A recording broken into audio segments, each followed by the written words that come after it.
Hi, my name is Hans Vandeputte. I am a qualified viticulturist and also entrepreneur by profession.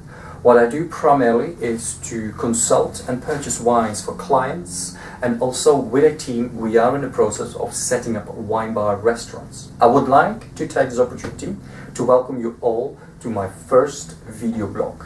Now, the concept behind having these videos is simply to reach out to wine enthusiasts alike and help you guide through the massive wine walls you have in your supermarket, your wine retailers and your boutique wine shops. I will guide you along and give you tips on what to look for.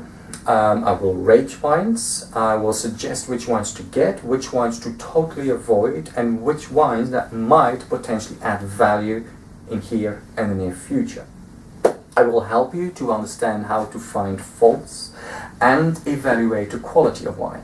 There also will be some snipped details about wine regions, grape varieties, key elements that are important and relevant to the wine being discussed. Please feel free to add your comments and feedback, as I would greatly appreciate. And don't forget to subscribe to my wine page. As you can see, the first wine I've chosen is a white wine, summer. This comes from Tesco's finest.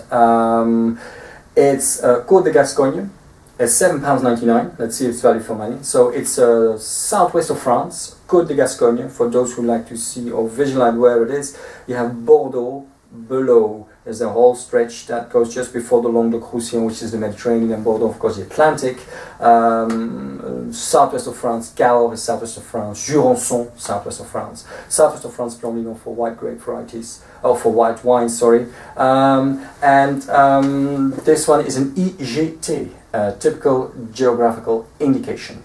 The reason why I chose this one is the two grape varieties. One we all know is a Sauvignon Blanc. It's green and grassy, crisp, fresh, apples, pears, citrusy, very enjoyable, very successful grape variety.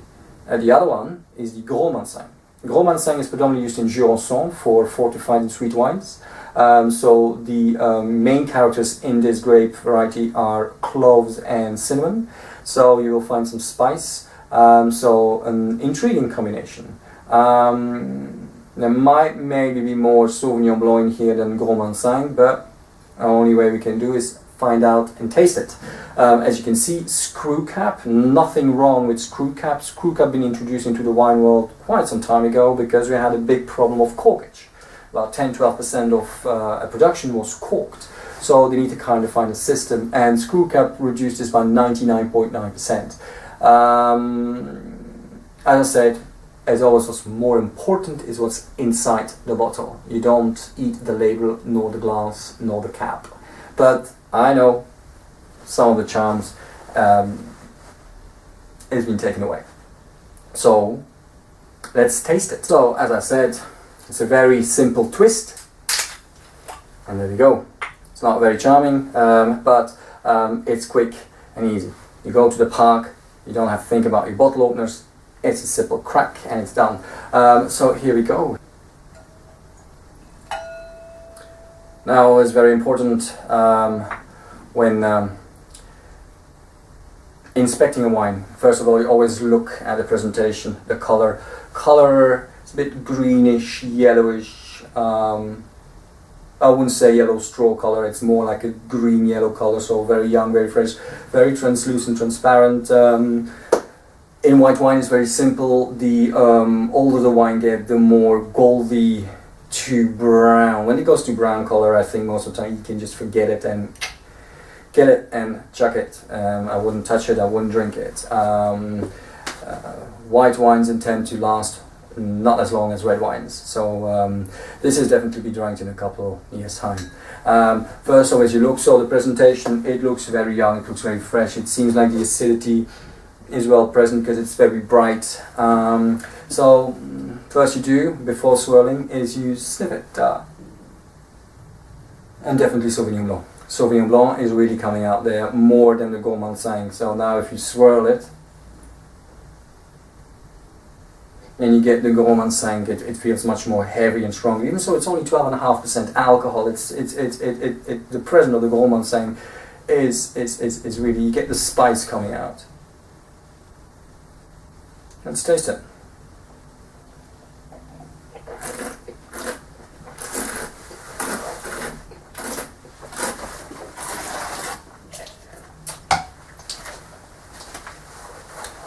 It's very fresh, it's very crisp, it's the acidity is very vivid, it's very present, which for a white wine, crispy, and for the prices, I'd say $7.99 would probably be a bit too much. I wouldn't want to say $6.80, $6.50, but hey,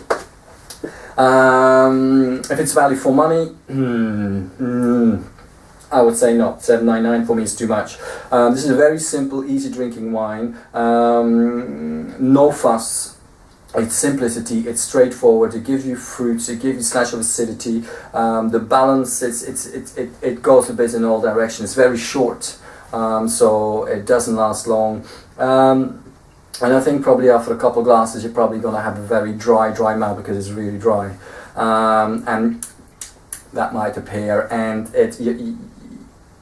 the acidity that is present will probably overwhelm your palate, and you will have enough of it. So I would say it's a drinkable wine. It's an average to a good wine, so I would rate it 15 out of 20. So a good wine goes from 15 and a half to 16 and a half, and then a very good wine 16 and a half to 17 and a half, 18 and a half is an excellent wine, and perfection is 20. This is definitely 14 and a half, 15. I wouldn't rate it anymore. But then it doesn't demand, it doesn't expect it.